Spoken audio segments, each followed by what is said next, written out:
बच्चों, आज की वीडियो में हम शुरू करेंगे एक्सरसाइज 1.3। इसमें क्या है, किसी संख्या को आप अपरिमेय में किस तरह सिद्ध करते हैं वो तरीका दिखाया गया है इसके अंदर। ये सिद्ध करो √5 एक अपरिमेय संख्या है। पहला सवाल इसका, √5 एक अपरिमेय संख्या है।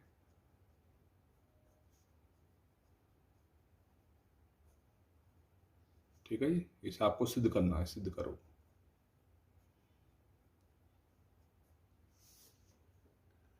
परिमेय संख्या कैसी होती हैं? P/Q के रूप की होती हैं।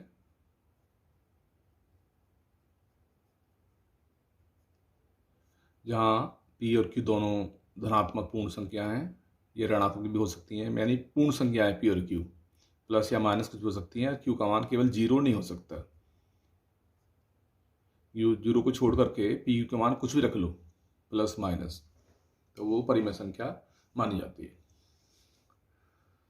तो हमें सिद्ध करना कि √5 को हम रूप में नहीं ले सकते। ठीक है, बाद में कोई ना कोई आपको कंट्राडिक्शन मिल जाएगी और हम सिद्ध कर देंगे √5 एक अपरिमेय संख्या है।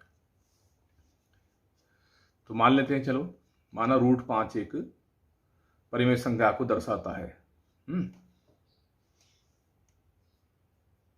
माना √5 एक परिमेय संख्या है। इसका अर्थ क्या हुआ? √5 को हम P/Q या A/B के रूप में लिख सकते हैं। मान लेते हैं, माना P/Q बराबर √5 और Q0 = 0। और P और Q में कोई भी कॉमन गुणनखंड नहीं है। P और Q से अभाज्य बोलते हैं इसको हम, कोप्राइम संख्याएं। इसमें कुछ भी कॉमन नहीं है। अर्थात क्या होगा? P बराबर √5Q। इसका वर्क कर लो, वर्क करने पर मिलेगा P² = 5Q²। अब देखो, 5Q² को हम 5 से डिवाइड कर सकते हैं। ठीक है, इसको हम 5 से भाग कर सकते हैं, अर्थात P² को 5 से भाग कर, P² का तो मान है ये। इसका अर्थ क्या हुआ? P² 5 से विभाज्य है, विभाज्य है। जब P² 5 से विभाज्य है, 5 प्राइम नंबर है, अर्थात P भी 5 से विभाज्य होगा।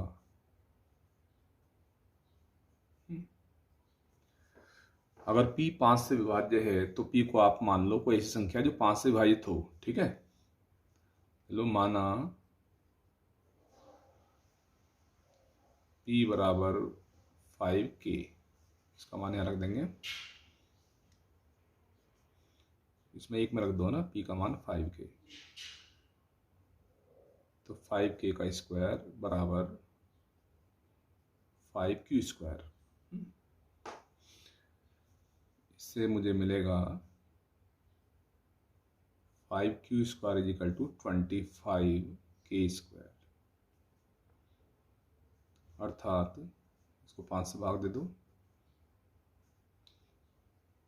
Q² बराबर 5K²।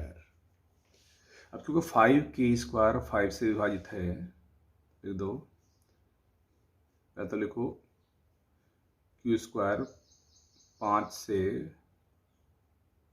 विभाज्य होगा, अर्थात Q भी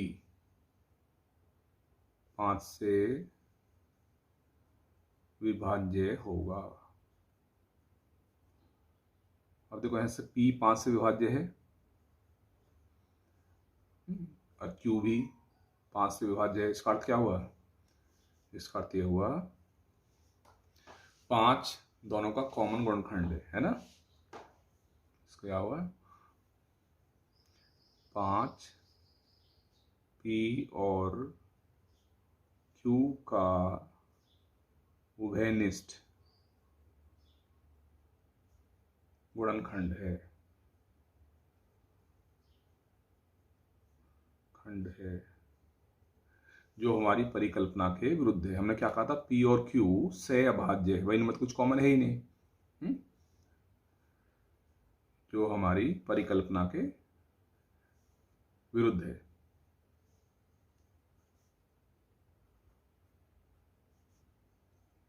जो हमारी कल्पना के विरुद्ध है। तो जिससे क्या होगा? उससे आप कह दोगे अर्थात √5 एक अपरिमेय संख्या है। ठीक। अब इसमें है क्वेश्चन नंबर 2। 3 + 2√5 एक अपरिमेय संख्या है। अब दो संख्याओं का कॉम्बिनेशन आएगा तुम्हारा ना, प्लस की फॉर्म में, माइनस की फॉर्म में, गुणा की फॉर्म में। ठीक है, उन्हें आपको सिद्ध करना है कि एक परिमेय संख्या है, परिमेय संख्या। क्वेश्चन नंबर 2 है, सिद्ध करो 3 + 2√5 एक अपरिमेय संख्या है। देखो ऐसे सवाल ज्यादा आसान होते हैं इसके मुकाबले। ठीक है, वो कैसे? चलो देखते हैं। अभी माना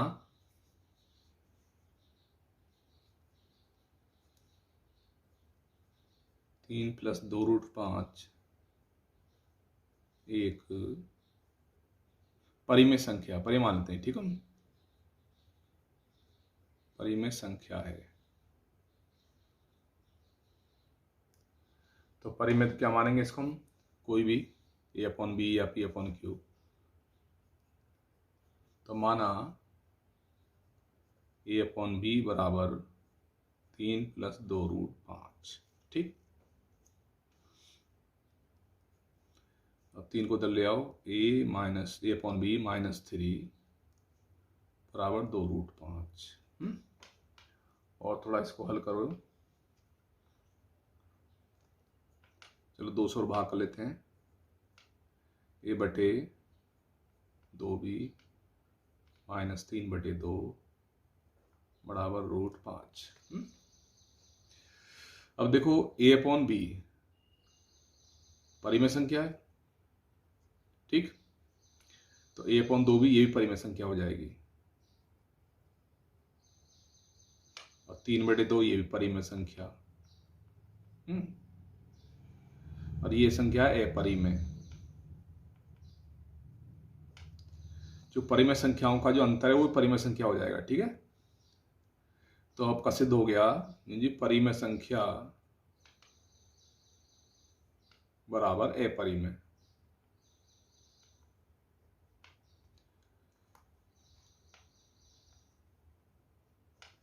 ये सिद्ध हो गया, जबकि ये हो नहीं सकता है ना।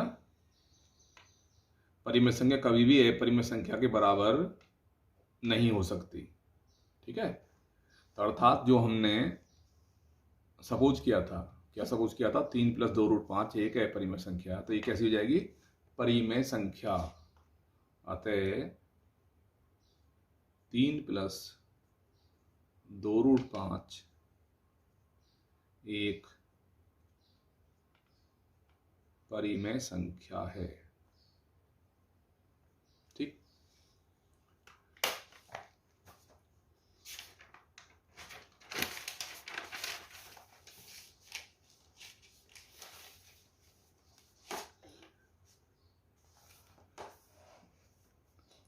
उसके बाद क्वेश्चन नंबर 3, सिद्ध कीजिए निम्नलिखित संख्याएं अपरिमेय हैं।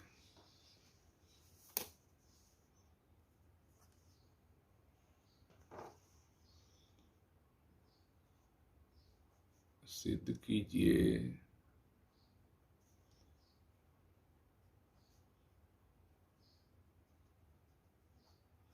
निम्नलिखित संख्याएं अपरिमेय हैं। संख्याएं कौन कौन सी हैं? पहली संख्या है 1/√2, दूसरी संख्या 7√5, तीसरी है 6+√2,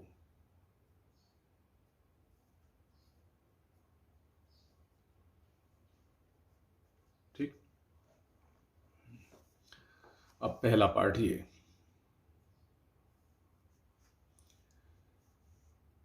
तो मान लो ये परिमेय संख्या है, माना इसका मान कुछ भी मान लो, a मान लो या a/b मान लो इसको, ठीक है। माना a/b 1/√2 एक परिमेय संख्या है, यानी ये परिमेय है और ये भी परिमेय है। अब साहब क्या करोगे, इसको परिमेयकरण कर दो इसका, ठीक है। यानी इसको √2 से मल्टीप्लाई कर दो ऊपर नीचे, नीचे से रूट हटाना मुझे, तो मल्टीप्लाई कर दूंगा √2 से ऊपर नीचे, तो ये बन जाएगा √2/2, ठीक।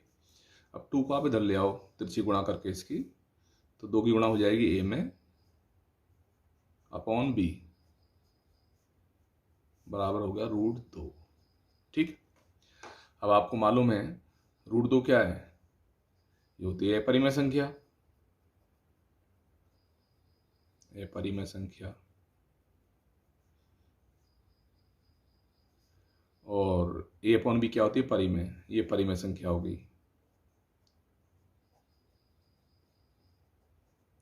अब देखो कोई भी परिमेय संख्या अपरिमेय के बराबर नहीं हो सकती, नॉट इक्वल टू अपरिमेय, ठीक है। तो हमने जो सपोज किया था वो गलत था, इससे क्या मिल गया, इससे हमको मिल गया कंट्राडिक्शन, ठीक है। यानी हमारी मान्यता का विरोध कर रहा है कि ये एक परिमेय संख्या है,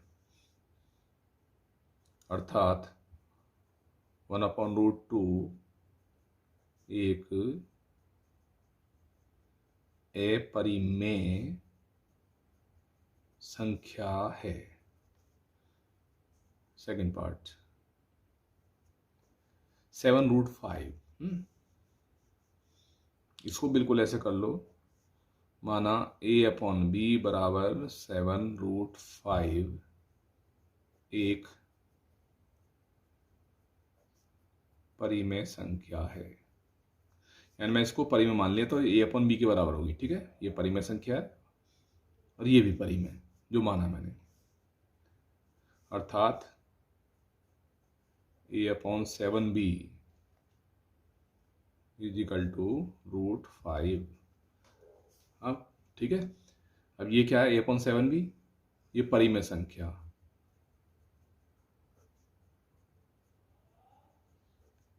और ये क्या है, ये अपरिमेय, ठीक है। अब परिमेय संख्या अपरिमेय के बराबर नहीं हो सकती, ठीक है। परिमेय संख्या नॉट इक्वल टू अपरिमेय, इट मीन्स हमने जो सपोज किया है वो गलत है। दिस इंप्लाइज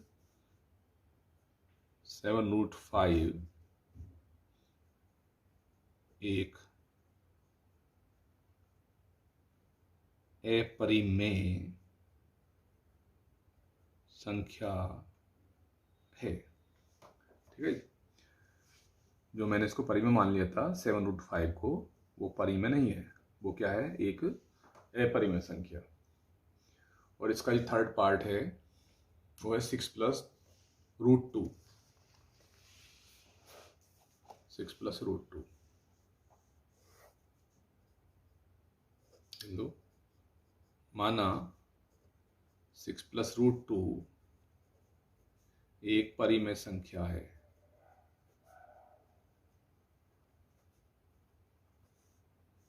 ठीक है, अर्थात माना a/b बराबर 6+√2 ऐसे मान लेंगे। ठीक है, परिमेय संख्या इस रूप की होती है। अब 6 को उधर ले आओ, -6 =√2। ठीक, अब चूंकि ये परिमेय संख्या और ये परिमेय संख्या और ये भी परिमेय है, परंतु ये क्या है, तो ये परिमेय संख्या, परिमेय माइनस परिमेय तो परिमेय मिलेगा इससे। तो एक तरह से आपको हो गया जी परिमेय बराबर अपरिमेय संख्या। तो परिमेय संख्या कभी भी अपरिमेय संख्या के इक्वल नहीं होती। परिमेय नॉट इक्वल टू अपरिमेय संख्या। तो आप कह दोगे भाई हमारी जो सपोजिशन थी वो गलत थी, अतः 6+√2 एक अपरिमेय संख्या है। ठीक, तो इस तरीके से हमारा आज की एक्सरसाइज फिनिश होती है और नेक्स्ट वीडियो में इस चैप्टर की लास्ट एक्सरसाइज मैं आपको कराऊंगा।